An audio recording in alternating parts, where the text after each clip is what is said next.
السلام علیکم ورحمۃ اللہ وبرکاتہ۔ میرے محترم دوستو، اللہ تعالیٰ جل شانہ ایمان والوں کے دلوں کو ہدایت سے نوازتا ہے۔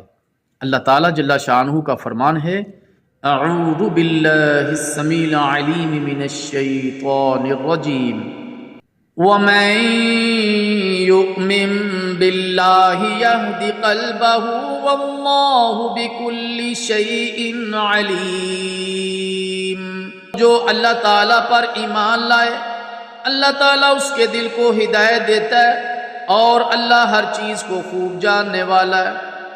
امام طبری رحمہ اللہ تعالیٰ اس آیت کی تفسیر میں فرماتے ہیں کہ جو بھی اللہ تعالیٰ کی تصدیق کرتا ہے اور یہ یقین رکھتا ہے کہ ہر مصیبت، ہر پریشانی صرف اللہ تعالیٰ کی طرف سے آتی ہے، تو اللہ تعالیٰ اس کے دل کو ہدایت دیتا ہے، یعنی اس کے دل کو یہ توفیق دے دیتا ہے کہ وہ اللہ تعالیٰ کے حکم کو تسلیم کرے اور اس کی رضا پر راضی ہو جائے۔